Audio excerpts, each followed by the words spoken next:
So the plan is actually to make a bed frame for my cousin.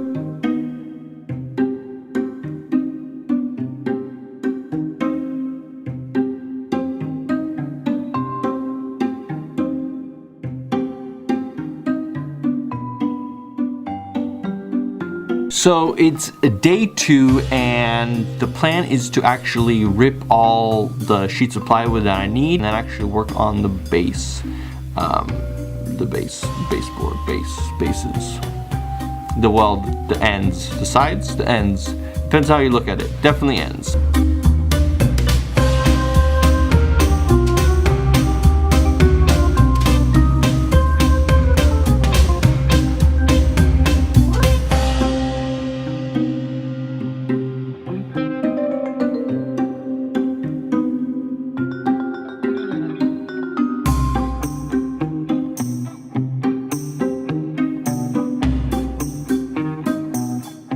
So, I'm really happy with the progress that I made so far.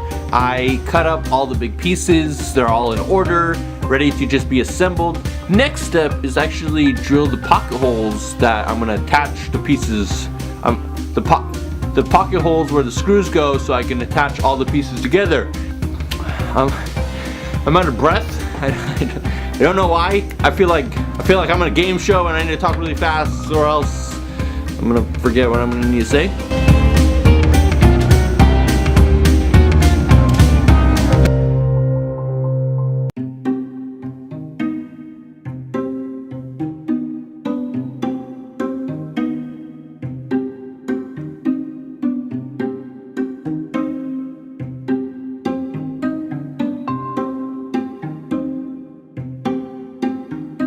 So this project is going awfully smooth, and it's kind of scaring me because usually I have mess ups, usually I have some sort of hiccups.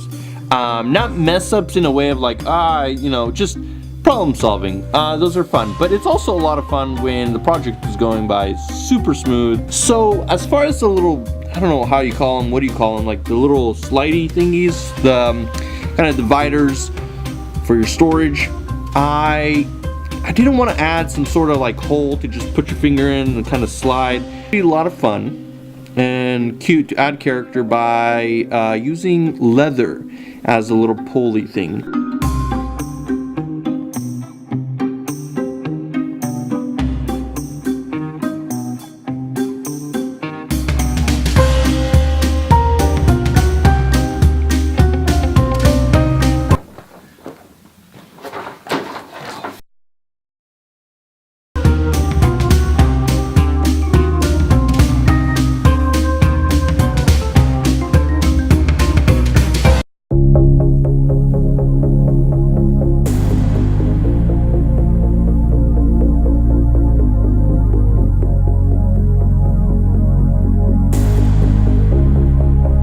Project for the books. I'm really happy with it. It's simple, by really smooth, really happy with that. Lisa, hope you enjoyed this gift. If you don't, then I mean that sucks for you. You're gonna have to live with this because I don't need a bed. I already made my bed frame. It's functional. I really like the leather. I definitely want to get more into that. Just kind of adds character. Hope you guys enjoyed this video, and until next time, be BeeNeh.